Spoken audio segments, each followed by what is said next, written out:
Assalamualaikum warahmatullahi wabarakatuh. Selamat sore pemirsa TVmu dimanapun Anda berada. Alhamdulillah pada sore hari ini kami masih dapat membersamai Anda dalam program pengajian Ramadan di rumah persembahan MCCC dan Lazismu. Pada hari Ramadan ke-20 ini kita akan mengangkat tema zakat dan infak untuk penguatan jamaah di masa pandemi COVID-19 dengan narasumber beliau Bapak Profesor Hilman Latif, MA PhD. Dan alhamdulillah saat ini beliau Bapak Profesor Hilman Latif, MA PhD sudah hadir di tengah-tengah kita. Mari kita sapa terlebih dahulu beliau. Assalamualaikum Pak Hilman. Ya, bagaimana kabarnya Pak? Alhamdulillah. Sehat baik. Ya Pak ya, alhamdulillah. Terima kasih ini atas waktunya bisa hadir di tengah-tengah kita semuanya. Dan beliau adalah Ketua Badan Pengurus Lazismu Pusat. Ya. Dalam 1 jam ke depan kami akan membersamai Anda dan Anda dapat juga berinteraktif bersama melalui telepon atau WA yang dapat Anda lihat di layar masing-masing. Baik, Mbak, nanti ini juga kami akan mengingatkan untuk Bapak sebagai Lazismu, nanti pemirsa TVmu juga dapat berdonasi melalui Lazismu dengan rekening yang ada di layar masing-masing.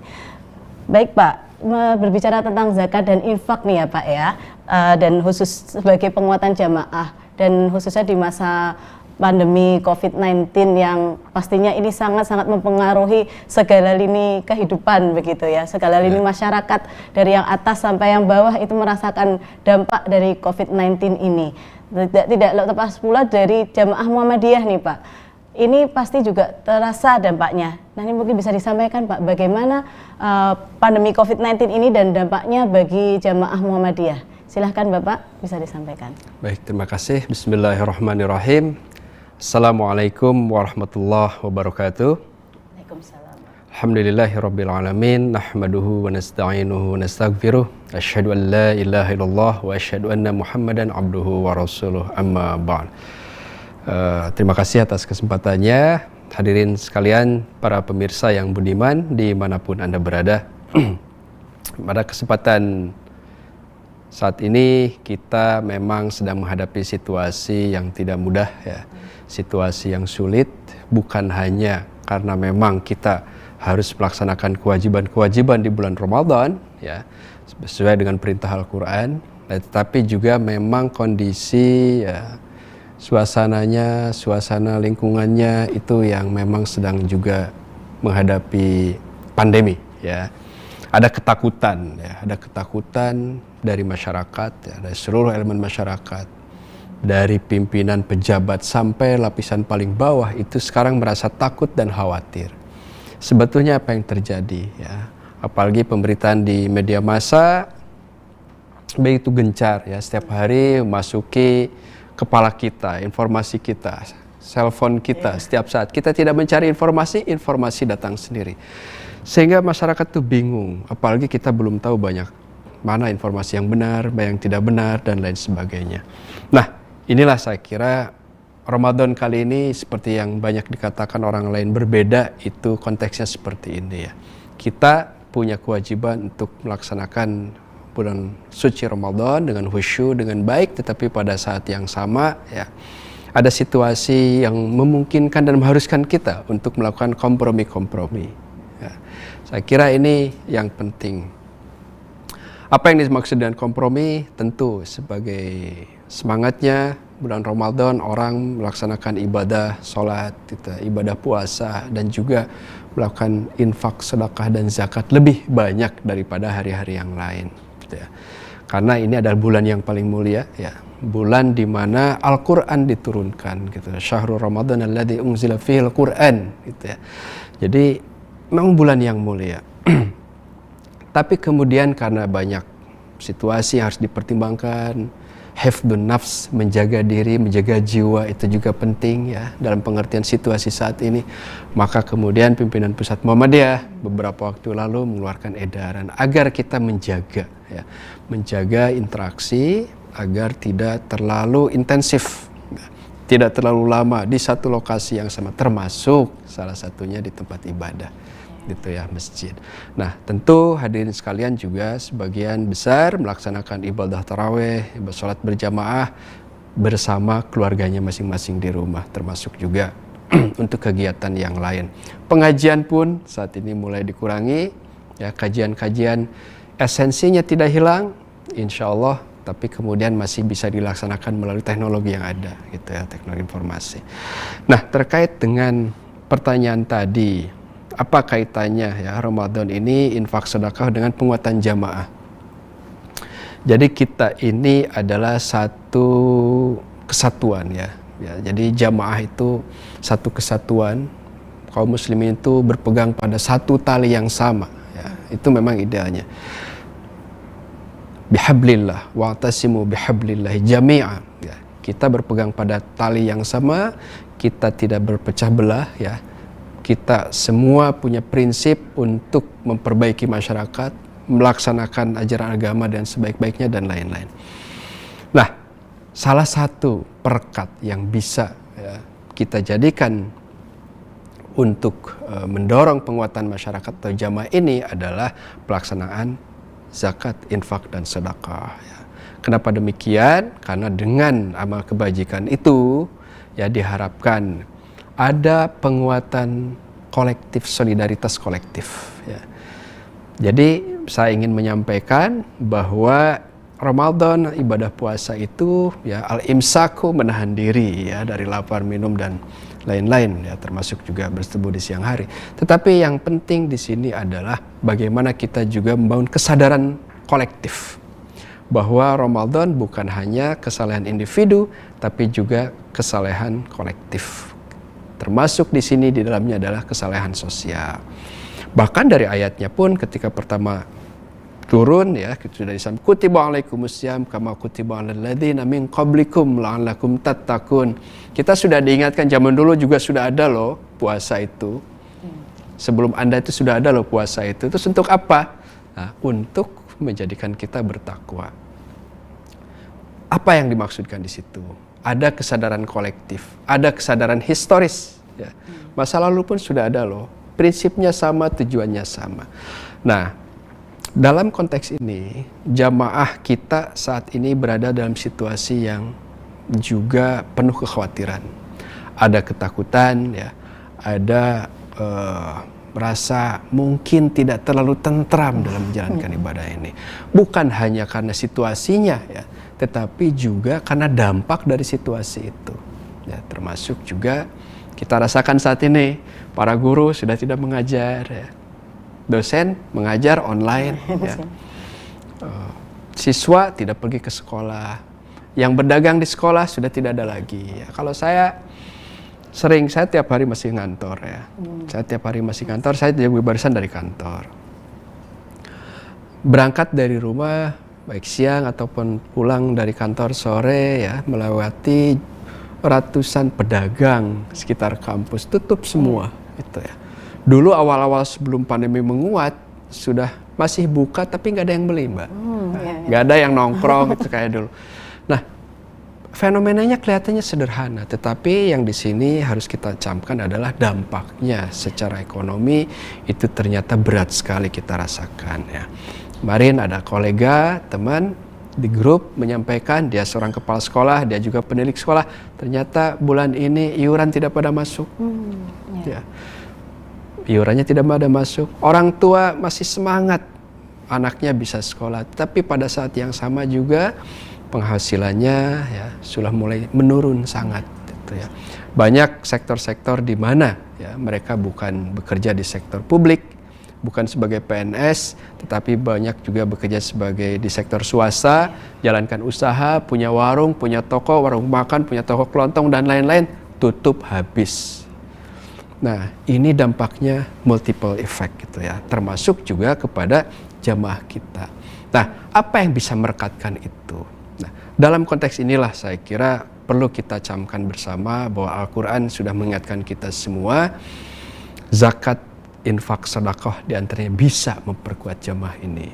Mari kita lihat siapa saudara kita, siapa kawan kita, siapa kolega kita yang terdampak gitu ya. Ada dalam situasi ini orang yang masih beruntung ya, ada yang masih punya dapat penghasilan tetap atau bahkan meningkat gitu ya. Misalnya servis online misalnya ya, atau beberapa usaha yang lain. Saya tanya sembako tertentu, ya betul. Saya kemarin ke seorang pabrik makanan itu, gimana Mas? Naik Kang katanya omsetnya sekarang gitu ya. Meskipun online gitu ya, karena dia bisa mengisi ruang-ruang yang tidak bisa diisi oleh petani biasa misalnya. Nah, dalam konteks ini Ibu Bapak sekalian, ada beberapa bentuk solidaritas itu. Tentu saja kita melaksanakan infak, zakat, sedekah dengan sebaik-baiknya ya. Dengan sempurna-sempurnanya, jumlahnya juga mudah-mudahan bisa lebih besar dari biasanya. Kenapa? Karena saat ini juga dibutuhkan dana yang lebih besar di masyarakat gitu. Yang kedua, tentu banyak juga yang harus bertanggung jawab dengan situasi ini, termasuk organisasi. Gimana solusinya? Gimana alternatif agar organisasi lembaga terdampak, termasuk orang-orangnya, bisa kita kasihkan alternatif gitu ya, penghasilan alternatif, atau setidaknya ya subsidi agar mereka bisa bertahan. Itu juga penting gitu. Dan semuanya sudah tidak ada lagi orang atau kalangan yang merasa saya survive, tidak. Semuanya terdampak ya. Dosen terdampak, guru terdampak, pedagang apalagi yang di jalanan. Di Malioboro dulu penuh sekali. Nah, sekarang sudah tidak ada gitu ya. Padahal di situ asetnya dulu miliaran kan, pedagang kaki lima itu. Sekarang habis semua. Nah, saya kira di situ Ibu dan Bapak, bagaimana kita berinfak dengan sebaik-baiknya sesuai dengan prinsip yang digariskan dalam Islam, yang mudah-mudahan kita diberikan semangat ya, untuk berinfak di jalan Allah terus-menerus. Saya kira itu dulu. Iya, ya, terima kasih. Uraian sangat menarik, tapi kita harus jeda terlebih dahulu. Kami masih tetap menantikan telepon dan WA Anda melalui nomor yang tertera pada layar masing-masing. Dan untuk donasi, tadi sudah diingatkan, kita ini solidaritas kita bersama. Silahkan donasi pemirsa TVmu sekalian melalui rekening yang ada di layar. Terima kasih.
Selamat pagi untukmu yang selalu memulai dengan yang halal.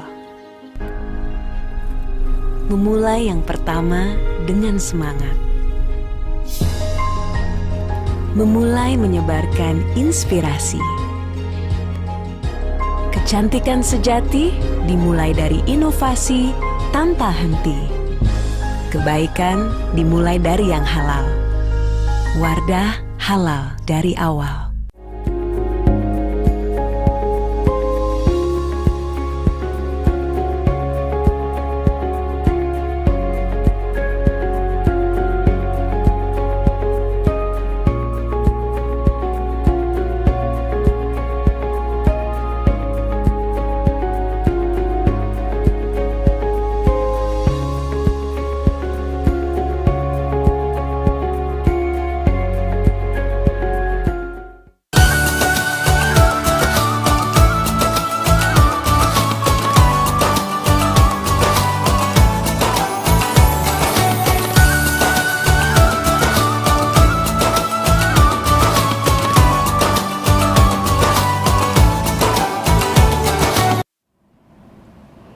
Kembali lagi bersama kami dalam pengajian Ramadan di rumah persembahan MCCC dan Lazismu. Kali ini tema yang dibahas yaitu zakat dan infak untuk penguatan jamaah di masa pandemi COVID-19 bersama beliau Bapak Profesor Hilman Latif MA PhD. Ya, baik Bapak, melanjutkan yang tadi nih ya Pak, kaitannya dengan zakat infak sodakoh ini tadi sebagai perekat begitu, sebagai salah satu wujud untuk solidaritas kolektif begitu ya Bapak. Nah ini bisa juga Pak mungkin disampaikan gerakan zakat dan infak ini sebenarnya bagaimana nih Pak untuk penguatan jamaah, yang seperti apa yang bisa untuk sebagai strategi penguatan jamaah? Ya, gitu, Pak, yang pertama harus saya sampaikan bahwa zakat itu adalah kewajiban, itulah kewajiban yang harus ditunaikan oleh setiap individu Muslim. Ya, itu sudah banyak perintahnya ya, bahwa kita harus menunaikan zakat. Di dalam Islam itu ada dua konsep. Pertama zakatul fitr, ya, zakat fitri, ya setiap jiwa wajib untuk membayar zakat itu. Yang kedua zakatul mal, yang memiliki harta penghasilan yang sudah mencapai nisab, ya, batasan minimum pemilikan harta itu dan juga sampai haul. Nah, untuk melaksanakan kewajiban itu kan tidak semua sadar Mbak. Kewajiban pun harus diingatkan. Kita tahu lah ya, banyak kok kewajiban-kewajiban kita yang lain harus diingatkan. Nah, kita semua, dan Ramadan itu sebetulnya mengingatkan kita. Biasanya kita lupa ya. Minimal mengingatkan waktu haulnya ya. Oh sudah 1 tahun nih, terakhir kita berzakat kayaknya tahun lalu, harus dong sekarang gitu. Jadi untuk mengingatkan waktu itu. Nah, yang kedua ada ya, juga perintah kita untuk berinfak di jalan Allah, termasuk untuk melaksanakan sedekah ya, bersedekah, melaksanakan kewajiban-kewajiban, termasuk membelanjakan harta di jalan yang baik, termasuk untuk membiayai kegiatan-kegiatan sosial misalnya, itu juga merupakan perintah. Nah, ini yang didorong gitu, dan kita ingatkan bahwa saat ini adalah waktunya. Setelah kita mungkin dalam 1 tahun bekerja, mencari rezeki, mencari fadilah dari kehidupan ini ya, mendapatkan harta ya, penghasilan yang kita kumpulkan, ini saatnya hak itu diberikan. Jadi kita seharusnya tidak merasakan beban ya. Kenapa? Karena yang diminta itu apa yang sudah kita peroleh, bukan yang akan kita peroleh. Sudah kita peroleh, butuh haknya orang lain, orang miskin. Nah, saya kira seperti itu. Iya, baik. Bapak, ini sudah ada pertanyaan yang masuk melalui WhatsApp. Mari kita baca terlebih dahulu, Bapak. Ya. Dari Umi Wahyu di Merauke. Wah, jauh ini, Pak ya. Apa saja kriteria orang yang dapat menerima zakat? Nah, ini, Pak. Silahkan, langsung dijawab. Ya, terima kasih. Ini pertanyaan sangat luar biasa, ya, fundamental, gitu. Siapa yang berhak menerima zakat itu sudah disebutkan di dalam Al-Quran ya, surah Al-Baqarah 60 disebutkan bahwa ada 8 asnaf. Ada fakir ya, yaitu orang-orang yang memang tidak mampu, tidak punya penghasilan, ya, lemah gitu ya. Ada miskin ya, kemudian juga ada kelompok yang lain ya, ada riqab, ada orang-orang yang tertindas lah seperti itu ya, kemudian juga ada orang-orang yang berhutang ya, kemudian orang ibnu sabil kita sebut ya, ada juga yang fi sabilillah ya. Jadi ada 8 kategori asnaf. Nah, jadi kriterianya itu berdasarkan asnaf itu ya. Jadi orang-orang yang membutuhkan, yang berjuang akan di jalan Allah, butuh juga dana zakat untuk didanai. Orang yang kehabisan perbekalan di jalanan, butuh juga didanai. Nah, jadi memang kadang-kadang kita ini harus jeli, tapi juga empati harus dibangun. Misalnya ada orang-orang yang memang, apalagi sekarang musim mudik nih, tapi dilarang kan, katanya dibatasi. Ada orang di perjalanan kehabisan bekal, nah itu berhak mendapatkannya. Bukan boleh nggak ya, itu berhak. Hak itu adalah punyanya dia gitu loh. Jadi kita itu sudah nggak ragu-ragu lagi. Mana valid, sudah harus kita bantu. Jadi kita sudah tidak boleh berlama-lama lagi memperdebatkan orang. Nah, apalagi termasuk kalau yatim, piatu atau itu tidak ada kategori itu. Ya. Kalau misalnya yatimnya itu adalah masuk miskin, fakir, maka dia masuk menjadi kategori penerima zakat. Kalau kaya raya, ya tidak gitu ya. Nah, ini juga kadang-kadang cara memahaminya agak berbeda-beda, tapi saya kira dalam Al-Quran sudah jelas. Ya. Baik, ada pertanyaan yang lain lagi Bapak? Mari kita baca lagi Pak ya. Dari Rizky di Sungai Lilin, Sumatera Selatan. Pertanyaannya, siapa saja yang wajib dibayarkan zakatnya oleh kepala keluarga? Jika tinggal bersama mertua, apakah zakat mertua anak yang menanggung? Dan jika ada anak tiri, bagaimana Ustadz? Mohon pencerahannya. Baik, ya karena ini kewajiban ya, jadi semua orang juga ingin membayar zakat, ingin menunaikannya, tetapi kadang hubungan keluarga juga memang dicermati. Tapi prinsipnya tentu kepala keluarga ya, kepala keluarga berkewajiban untuk ya melunaskan utang zakat itu. Kalau anak-anak tidak bisa, anak-anak belum bisa bekerja, belum punya penghasilan, dibayarkan oleh kepala keluarga ya. Nah, kemudian dengan bagaimana dengan istrinya? Kalau istrinya punya penghasilan, bayar sendiri tidak apa-apa, bayar kolektif juga bersama-sama tidak apa-apa. Jadi sebetulnya di dalam membayarkan zakat itu tidak terlalu rigid ya. Tidak terlalu rigid, apalagi yang dimaksud di sini adalah untuk zakat fitrah ya. Yang tadi itu sebetulnya untuk zakat fitrah ya, bukan zakat mal. Kalau zakat mal jelas siapa yang punya penghasilan itu ya, dan sudah sampai nisab atau haul, itu kemudian yang wajib berzakat. Tapi kalau zakatul fitr, kita tinggal di rumah, ada mertua, ya mertuanya memang tidak bisa membayar, tapi keluarganya bisa, kita bayarkan bersama-sama. Jadi fleksibel ya. Dulu saya ingat saya masih mahasiswa sama orang tua kan dibayarin. Mungkin juga sekarang bisa mertua atau orang tua kita bayarkan, tidak apa-apa. Yang jelas sudah ada pembayaran yang mengatasnamakan orang tersebut untuk melunasi zakat mereka ya, apa karena masalah teknis atau bagaimana itu tidak terlalu menjadi persoalan dalam membayar zakat fitrah ini. Oke. Ya. Ini sudah ada pertanyaan lagi ya, dari Dias di Tegal. Ini pertanyaannya, apakah orang yang mengeluarkan zakat, jika ia dianggap membutuhkan juga boleh menerima zakat? Nah ini nih, jadi di satu sisi dia juga mempunyai kewajiban, tetapi ternyata juga masuk dalam kriteria penerima zakat. Ini bagaimana nih Ustaz? Ya, saya kira ini pertanyaan yang bagus sekali. Memang di Indonesia, itu kan di tengah ya, banyak masyarakat itu di tengah gitu ya. Tidak banyak orang kayanya, itu orang tuh di tengah ya. Ada yang mampu, setengah mampu, atau kurang mampu gitu ya. Dan ada yang miskin. Nah, bagaimana dengan orang yang mau menunaikan zakat? Jadi prinsipnya adalah orang dianggap mampu atau tidak mampu itu bisa dihitung dari penghasilannya. Jadi bukan saya mampu kok bayar zakat, bukan seperti itu. Ya. Karena zakat itu kewajiban, gitu, kewajiban bagi yang mendapat penghasilan dan hartanya itu sudah mencapai nisab. Kalau tidak mencapai nisab ya nggak usah zakat, gitu. Nggak perlu zakat.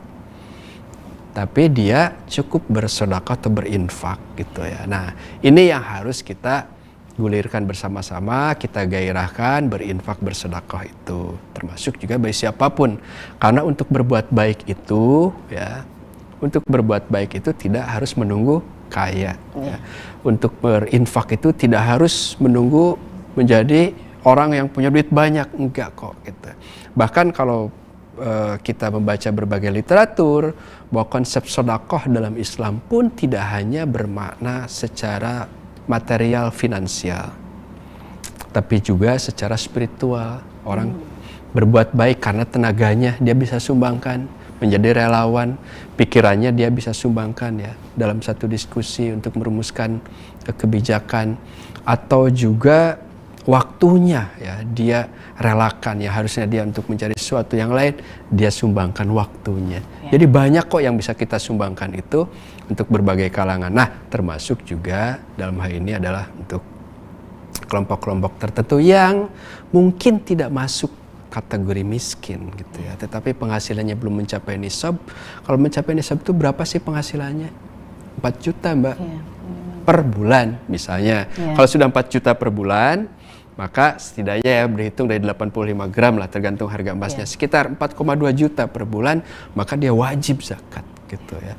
Nah, meskipun di kalangan para ulama ada yang mengatakan apakah neto atau bruto, tapi biasanya pada umumnya bruto gitu ya. Iya, iya. Baik, ini sudah masuk lagi pertanyaan, Pak. Dari Adnan di Metro Lampung. Assalamualaikum Prof, mohon izin bertanya, menurut analisa PP Muhammadiyah, penguatan dalam hal apa saja yang dapat dilakukan karena krisis COVID-19 ini berimbas efek domino dari kesehatan, ke ekonomi, ke sosial, dan apa yang sebagai prioritas utama ini? Baik, saya kira sebagai bagian dari MCCC ya, saya juga ingin menyampaikan bahwa tentu pimpinan pusat sudah memiliki kebijakan-kebijakan. Yang pertama itu adalah di bidang kesehatan ya. Bagaimana Fasiankes yang dimiliki oleh Muhammadiyah dengan PKU-PKU-nya di seluruh Indonesia, terutama di provinsi-provinsi terdampak, sudah energinya dialokasikan untuk melakukan pelayanan gitu ya, sebaik-baiknya. Karena itu yang utama. Termasuk kampanye. Nah, kampanye di mana-mana ya, karena masalah COVID ini juga masalah awareness ya, tentang kehati-hatian, tentang disiplin, dan lagi-lagi kayak kewajiban itu terus harus diingatkan ya. Jadi disiplin itu oleh MCCC di berbagai wilayah. Nah, yang kedua itu adalah dampaknya secara ekonomi. Kita tahu penghasilan menurun, aktivitas masyarakat juga berhenti, kita memasuki tahapan hibernasi ya, hibernate ya, kita itu menjadi cooling down semuanya aktivitas. Nah, dalam konteks itu penghasilan berkurang dan lain-lain, PP Muhammadiyah melalui Lajismu dengan Majelis MPM atau yang lain-lain itu dengan ortomnya juga ya, itu kemudian mengangkat aspek yang paling fundamental, yaitu emergency response dulu ya, ketahanan pangan. Tapi ketahanan pangan yang ada saat ini masih emergency response. Apa bentuknya? Pembagian sembako. Itu bukan final, itu tahap paling awal. Jadi tahap paling awal itu pembagian sembako kemarin sebelum Ramadan, dan insya Allah tanggal 19 secara nasional akan ada pembagian sembako lagi ya, Lajismu dengan Aisyah ya, dengan ortom yang lain juga secara nasional. Itu tahap awal ya, tahap awal yang kedua. Yang berikutnya tentu saja kita yang medium terms-nya, yang jangka menengahnya. Seperti apa? Kemarin hasil rapat diputuskan agar juga kita dorong kemandiriannya, bukan hanya masalah membagi-bagi gitu, tapi kemandiriannya. Bagaimana elemen masyarakat, AUM, ortom bisa bekerja sama semua dengan majelis lembaga untuk membangun kemandirian masyarakat. Yang punya sawah pertanian kita garap bareng-bareng, yang punya peternakan kita garap bareng-bareng. Yang belum punya, oke, ente tanam sayur di rumahnya sendiri masing-masing. Saya di rumah sudah punya banyak itu. Ya? Karena saya nggak mau ngomong-ngomong keluar terus, saya juga nggak punya kan. Saya buat sudah dengan anak saya, ayo bareng-bareng, nanti kita panen ya.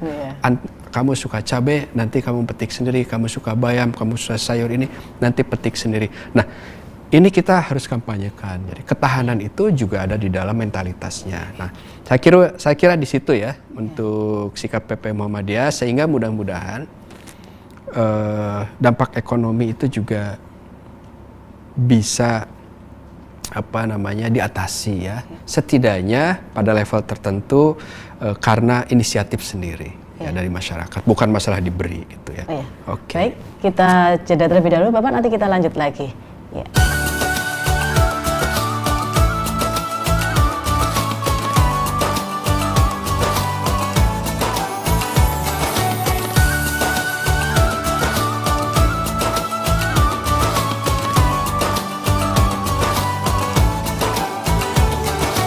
Batik Nasional Muhammadiyah sudah menjadi kebanggaan bagi setiap warga Muhammadiyah.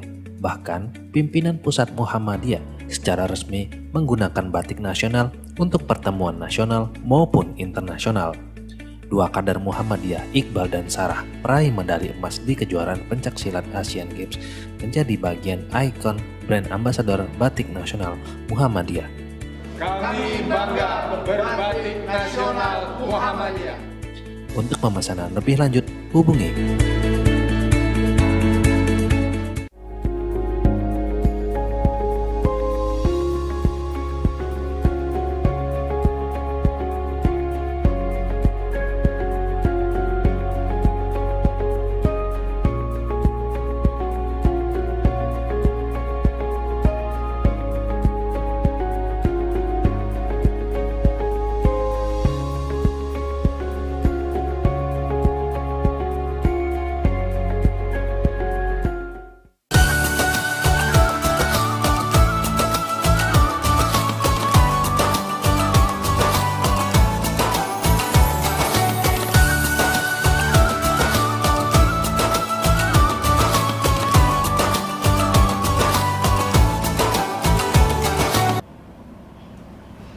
Kembali lagi bersama kami dalam pengajian Ramadan di rumah dengan tema zakat dan infak dalam penguatan jamaah di masa pandemi COVID-19 bersama Bapak Profesor Hilman Latif, MA PhD.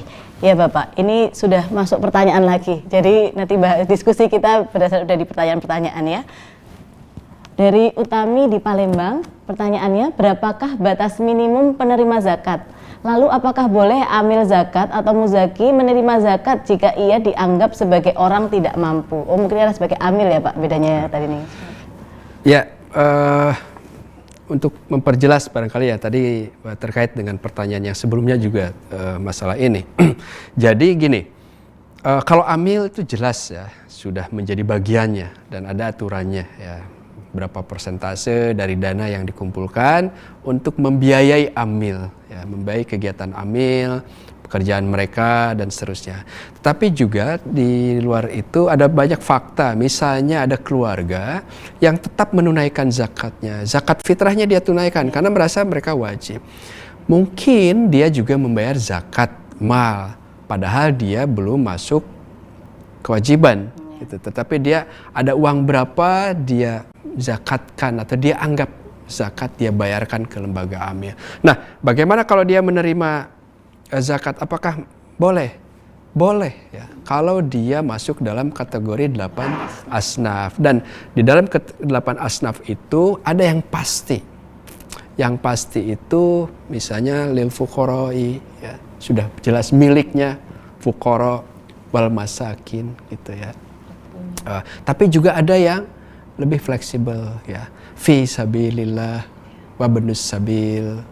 Nah, itu yang dikelola dalam bentuk program, termasuk contohnya ya, misalnya Anda mau membiayai pendidikan kelompok masyarakat tertentu dengan beasiswa dari Lajismu, boleh nggak? Oh, bapaknya bayar zakat nih, gitu, anaknya bisa menerima beasiswa enggak? Ya. Kalau dia masuk dalam kategori fisabilillah dan itu menjadi bagian programnya, boleh gitu ya, boleh. Meskipun kita lihat ya, keluarganya jelas. Nah, biasanya yang mengajukan ke Lajismu contohnya ya, itu memang dianggap oleh sekolah itu kalangan keluarga kurang mampu. Tapi meskipun kita tidak tahu apakah mereka itu juga membayar zakat atau tidak. Barangkali mereka membayar zakat tapi masih boleh gitu ya. Nah, kalau amil itu sudah khusus ya tentang itu. Baik Bapak, ada pertanyaan lagi Bapak. Apa saja bentuk zakat dan infak yang bisa dikelola oleh Ibu-Ibu Aisyah di masa pandemi ini untuk penguatan jamaah Aisyah di tingkat daerah, cabang, dan ranting? Mohon saran dan masukannya dari Prof. Hilman, terima kasih. Ini dari Ibu Farah di LLHPB Aisyah Jawa Tengah. Ya baik. Ibu Farah ya di Jawa Tengah, terima kasih atas pertanyaannya.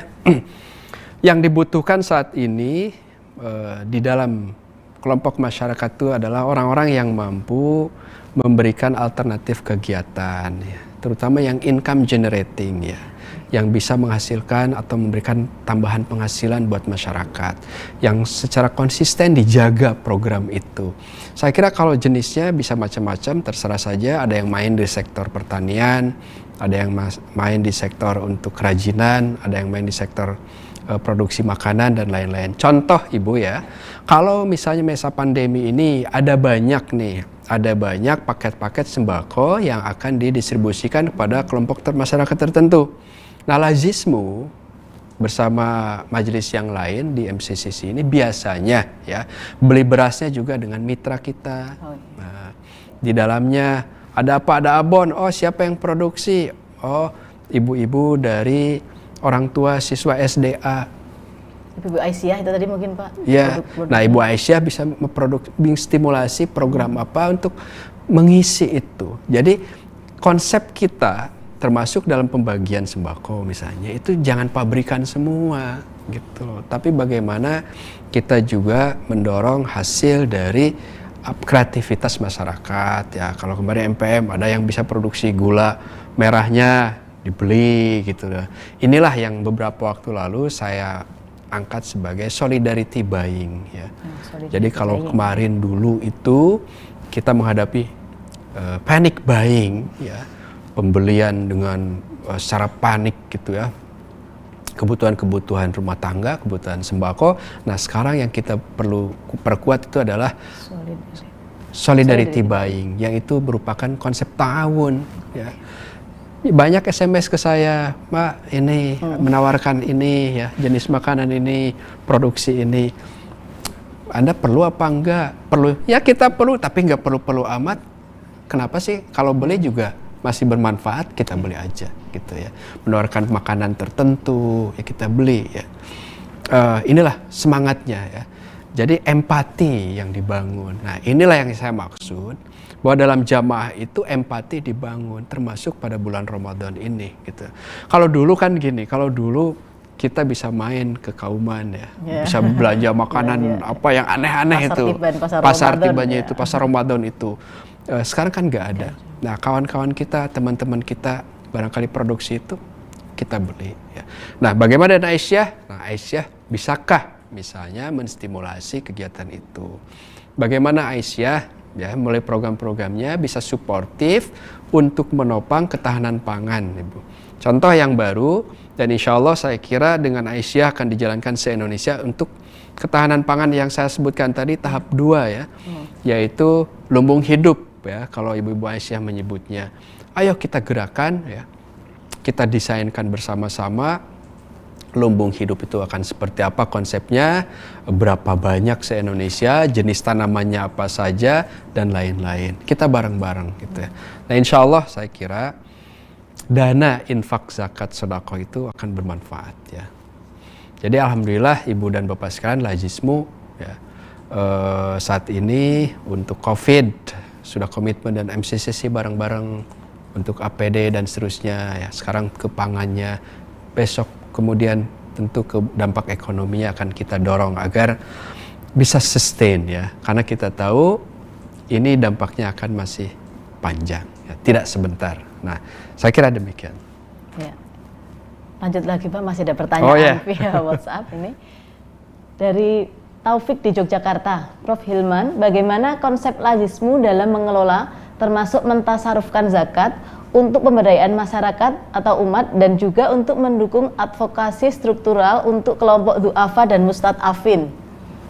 Ya, wah ini pertanyaannya serius nih. Jadi secara teoritis ada yang mengatakan bahwa kemiskinan itu dibagi dua ya, ada kemiskinan kultural dan struktural. Kemiskinan struktural itu yang dimaksudkan, karena mungkin pembaca atau pendengar belum tahu yang dimaksudkan barangkali dengan kemiskinan struktural itu adalah kelompok miskin yang termiskinkan karena kebijakan. Jadi orangnya rajin, punya semangat, punya kapasitas, tetapi karena kebijakan tidak berpihak, kemudian mereka bisa jatuh miskin. Nah, ini saya kira menjadi tanggung jawab juga kita semua, termasuk Muhammadiyah. Dan di sini juga peran Lajismu. Alhamdulillah ya. Kemarin saya komunikasi dengan beberapa kelompok NGO ya yang bermain di aspek struktural, dari mulai ya saya tidak perlu sebutkan, tetapi ada beberapa NGO yang bicara tentang human rights ya, hak asasi manusia ya, tentang kekerasan, tentang perlindungan saksi dan lain-lain, yang misalnya membutuhkan bantuan. Oke, kita kerjasama. Dan saya kira kita sudah mulai ekspansi ke situ, gitu ya. Jadi bukan hanya kegiatan yang populis, ya. Populis, rame, wah meriah gitu. Saya kira bukan hanya itu ya. Lembaga AMI juga harus masuk pada aspek yang seriusnya ya, termasuk juga melakukan advokasi.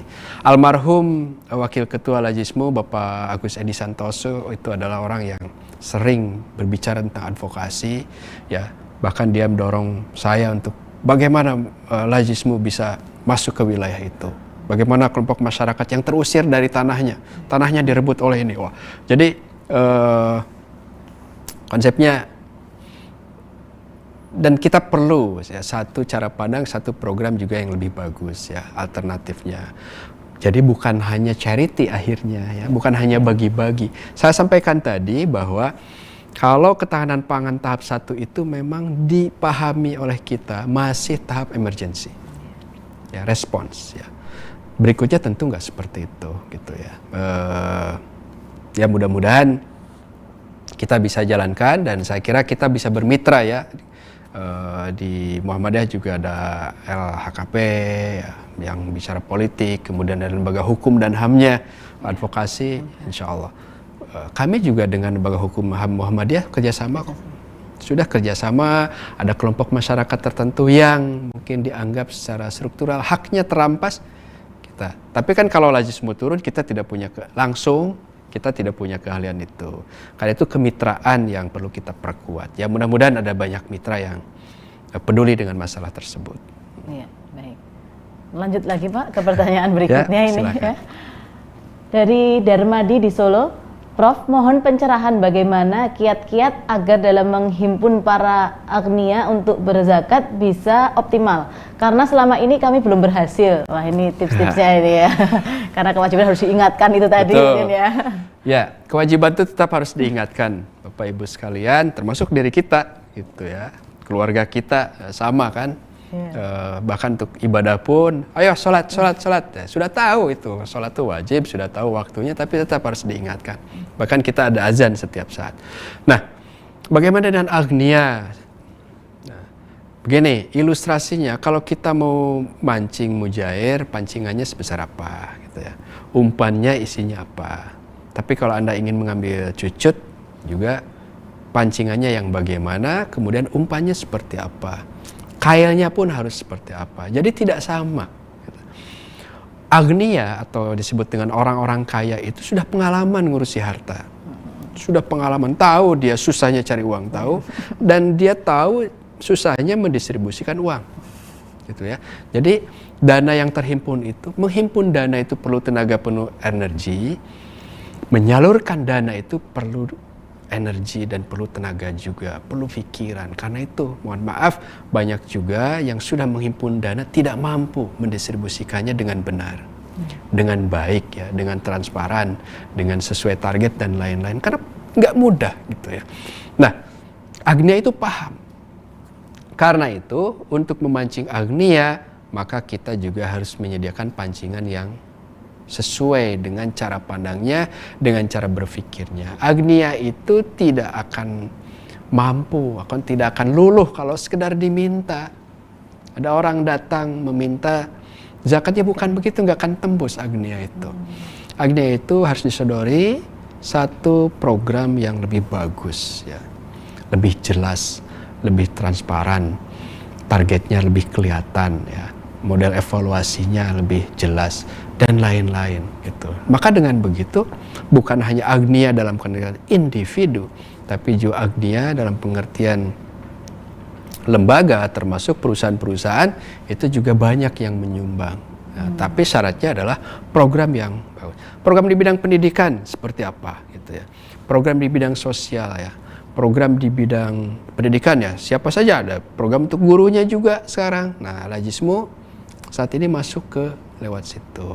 Anda harus sampaikan, Anda punya data nggak guru yang mau Anda sumbang? Misalnya, guru honorer yang mau Anda bantu. Oh Pak, ada 500, ada 1000 orang. Ketemu agnia, Bapak Ibu, ini kami ada datanya. Ya, mereka adalah guru-guru honorer, bukan PNS, ya, tidak mendapatkan apa istilahnya itu ya, insentif tambahan dari pemerintah, dan juga gajinya kecil gitu oleh sekolahnya, punya sekolah-sekolah kita. Ini perlu kita kasih insentif agar semangat mereka tetap tumbuh.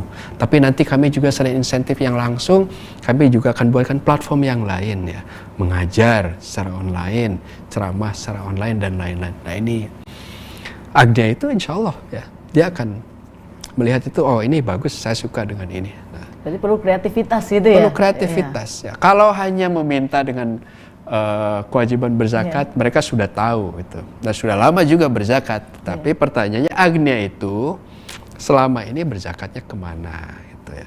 Nah, kalau ke lembaga yang lain, mengapa? Nah, oh ternyata lebih jelas. Oh Pak, untuk pemberdayaan ekonomi, kami akan membuatkan di tempat Anda 200 kolam ember gitu ya, embernya sekian, kemudian pendampingnya sekian, sudah jelas kira-kira Bapak Ibu akan membantu pada wilayah mana. Ya Alhamdulillah ya, Lajismu juga kita sudah sering berinteraksi dan agnia, dan pada konteks tertentu saya juga sering komunikasi kepada Pak donor kami. Ibu, Bapak, kami akan pakai untuk ini dana zakat dari Ibu yang kemarin dititipkan ke kami. Oh ya, saya senang sekali katanya. Pokoknya bagian dari COVID-19, tapi juga untuk ekonominya tolong diperhatikan gimana caranya. Saya suka gitu ya. Jadi seperti itu ya, mudah-mudahan di tempat Anda ada program-program yang lebih kelihatan ya oleh Muzaki dan para agnia. Terima kasih. Ya, terima kasih untuk interaksi dari pemirsa semuanya. Saat ini nanti saat lagi kami akan kembali lagi, tetapi setelah jeda berikut ini.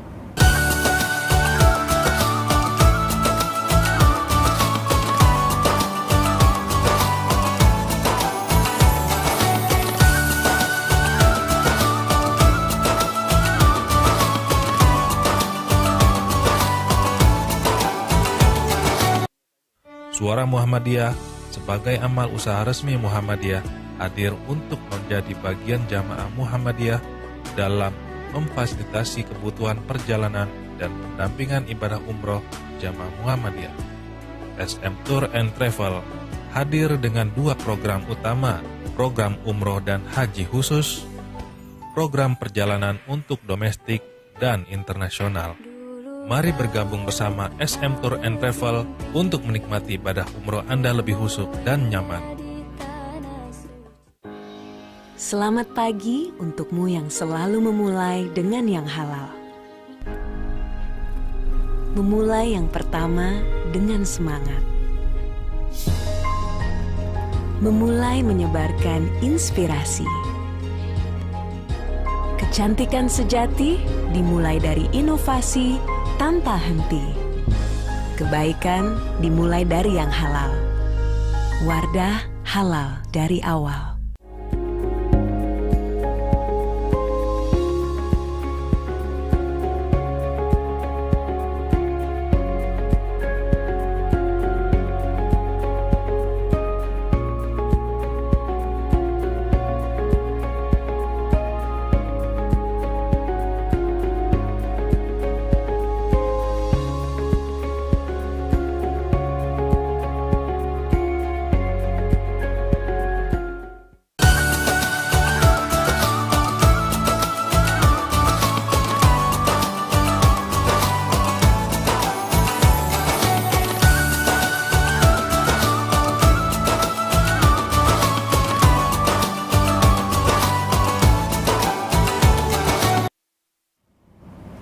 Kembali lagi bersama kami dalam pengajian Ramadan di rumah dengan tema zakat dan infak untuk penguatan jamaah di masa pandemi COVID-19 bersama Profesor Hilman Latif MA PhD.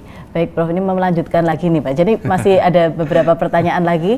Ya, dari Asri Werahman di Lombok, apakah boleh membayar zakat hanya dengan menyumbangkan ke kotak amal di masjid walaupun niat saya adalah membayar zakat profesi dan zakat mal nih? Ya.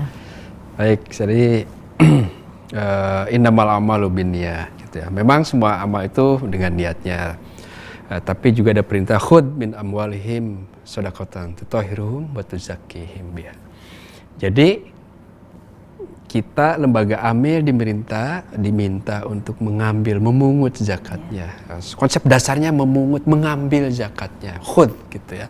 Tetapi dalam prakteknya lebih voluntary ya, karena kita bukan negara Islam dan bukan negara yang menjadikan fikih Islam sebagai bagian dari konstitusi, maka sifatnya voluntary. Siapa yang mau membayar melalui lembaga amil.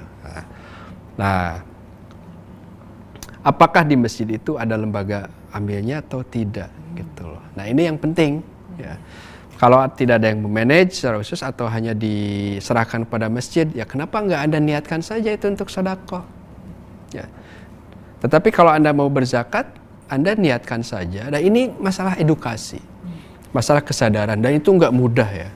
Jadi misalnya saya pun sudah mulai, kalau zakat saya sudah enggak ke tempat lain. Sudah enggak speser pun saya ke tempat lain. Lazismu ya. Meskipun tidak ke Lazismu pusat, saya pasti ke lembaga yang lain, apakah Lazismu daerah atau Lazismu di mana gitu. Tapi kalau infaknya, sedekahnya itu masih kita, kalau ada rezeki, ada yang butuhkan kita. Tapi kalau untuk zakat kita sudah mencoba disiplin dengan itu. Nah, jadi niat saja tidak cukup ya. Saya kira mungkin tidak ada, mungkin tidak salah gitu ya, tetapi alangkah lebih baiknya bila kalau memang berniat zakat Anda sudah hitung, ya serahkan saja kepada lembaga amil. Oh Pak, saya ada target khusus, jadikan zakat Anda muqayyadah ya. Zakat muqayyad atau infak muqayyadah. Maksudnya apa? Anda titip melalui lajismu, tapi Anda sudah punya target penerimaan manfaatnya di mana, siapa ada di mana, itu bisa. Jadi misalnya Anda punya dana, oh saya ingin bantu keluarga tertentu nih untuk beasiswanya, anak-anak dan lain-lain. Anda sumbang, oh Pak saya titip melalui lembaga lajismu 20 juta nih untuk keluarga ini, tolong 15 jutanya ya, itu bisa. Jadi tidak harus semuanya melalui kotak gitu ya. Mungkin itu. Ya. Lanjut pertanyaan berikutnya Bapak. Dari Ainur RS di Surabaya. Sekarang ini banyak sekali lembaga-lembaga ZIS. Saya ingin bertanya, berapa potensi utamanya zakat mal secara nasional dan berapa persen yang baru bisa digali lazismu? Dan apakah pandemi ini otomatis jumlahnya berkurang?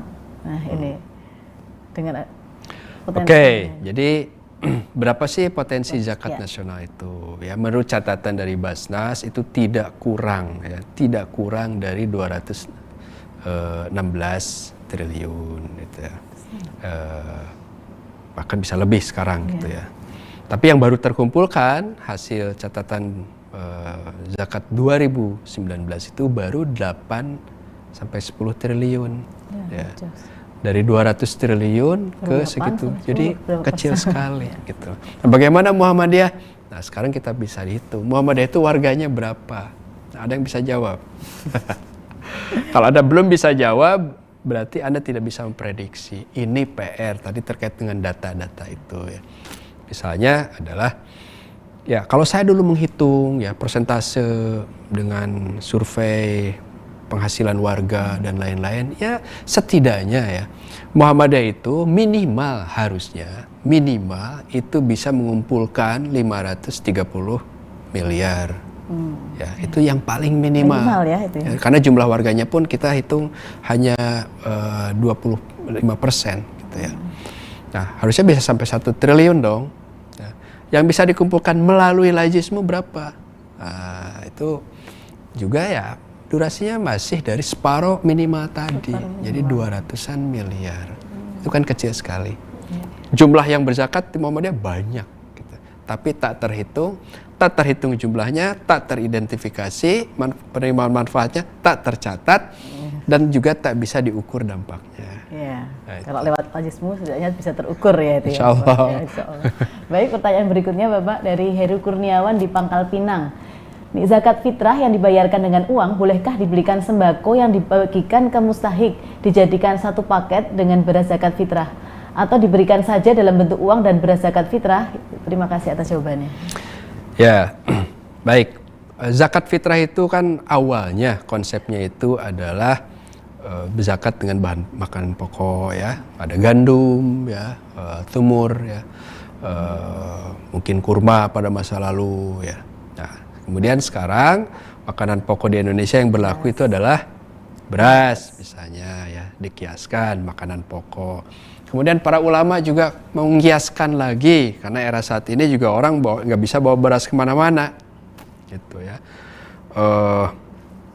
Dengan uangnya jumlahnya berapa? Kiaskannya adalah harga beras itu. Jadi kalau Mbak biasanya makan beras konsumsi hariannya itu beras premium ya, beras premium, kemudian juga apa istilahnya itu organik gitu ya, harganya 3 kali lipat, maka Anda fitrahnya harus 3 kali lipat. Kita gak boleh curang. Tapi kalau memang kita itu biasa-biasa berasnya, kita bayar yang biasa-biasa sesuai gitu ya. Nah intinya adalah kita membayar sesuai dengan makanan pokok yang ada, tapi bisa dibayarkan dengan uang. Nah, bagaimana dengan membagikannya? Membagikannya bisa berbentuk makanan pokok itu tadi, bisa juga berbentuk uang. Nah, mana yang lebih simpel dan mana yang lebih bermanfaat? Misalnya untuk keluarga, mau dikasih ke siapa? Nah, kalau kasih ke bapaknya, uang beresiko enggak? Atau harus kasih ke ibunya dalam satu rumah tangga, gitu ya, lebih aman, tidak dibelikan konsumsi yang lain. misalnya ya, yang tidak bermanfaat, misalnya seperti itu. Nah, ini juga penting ya dipikirkan. Jadi sebetulnya ada fleksibilitas. Yang penting adalah bagaimana fitrah itu bisa ditunaikan dan bisa dibagikan. Tapi ada satu catatan. Majelis Tarjih belakangan ini juga memproduksi satu gagasan yang baru. Apakah fitrah itu akan kita habiskan saat itu gitu. Terus fungsi kita sebagai lembaga amil ngapain? Kalau mau dibagiin habis ya udah aja gak usah pakai amil. Bagi aja langsung. Nah, sampai ada gagasan bahwa dana zakat fitrah pun besok-besok sudah bisa dimanfaatkan untuk kegiatan ekonomi produktif. Spesifik keluarga miskin ya, fakir dan miskin. Jadi sudah bisa diarahnya ke sana dengan durasi waktu tertentu. Nah ini saya kira ini namanya Muhammadiyah sudah beristihad. Dan ini adalah organisasi yang dari dulu melakukan istihad. Mungkin kita udah lama nggak beristihad dengan zakat ini. Saya kira ini luar biasa. Kalau dari daerah masih ada yang belum khawatir, ini itu ya biasa. Gitu. Tapi yang harus dipahami bersama ini dari dulu adalah organisasi pembaru istihad, bagaimana menawarkan gagasan-gagasan yang lebih bermanfaat dan lebih berdaya guna, ya, termasuk dalam pengelolaan zakat fitrah. Ya, baik, menarik sekali Bapak ini, tapi kita sudah ada di penghujung acara. Baik pemirsa TVMU dimanapun Anda berada, kami ingatkan lagi setelah tadi bagaimana kita harus solidaritas melalui zakat infak sedekah. Mari kita berdonasi melalui Lazismu, untuk rekeningnya dapat dilihat di layar TV Anda masing-masing. Bapak, sebelum kita tutup, kami mohon bisa menyampaikan closing statement-nya begitu Bapak untuk pemirsa TVMU sekalian. Ya, tentu pertama kita berharap bahwa amal kebajikan yang kita terapkan ya, yang kita laksanakan khususnya dalam berinfak dan bersedekah, mudah-mudahan ya ini bisa menjadi penyemangat kita ya, salah satu bentuk solidaritas kolektif kita, kesadaran kolektif kita di musim Ramadan ini ya, yang akan memberikan berkat ya bagi jamaah kita ya. Ada kesatuan ya, bukan hanya kesatuan karena rasa atau keimanan ya, wa atasimu bihablillah, bukan hanya hablumnya, hablullahnya yang dipegang, tetapi juga hablum minannasnya sebagai relasi manusianya, empatinya, kerjasamanya, ta'awunnya juga bisa terbangun. Dan itulah semangat yang bisa kita ambil dari Ramadan kali ini. Saya kira demikian, saya ucapkan terima kasih. Mudah-mudahan para jamaah dimanapun dan pemirsa dimanapun Anda berada, Anda sehat semua dan tentu saja dapat menunaikan kewajiban dengan sebaik-baiknya.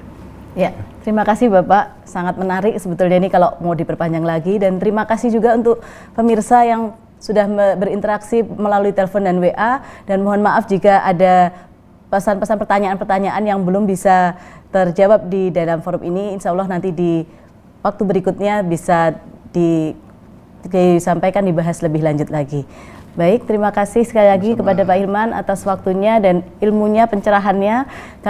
Kami ingatkan sekali lagi untuk terus mengingatkan untuk berzakat infak sedekah melalui Lazismu. Terima kasih. Sekian dari kami, kurang lebihnya kami mohon maaf. Albiru manittaqo. Wassalamualaikum warahmatullahi wabarakatuh. Waalaikumsalam.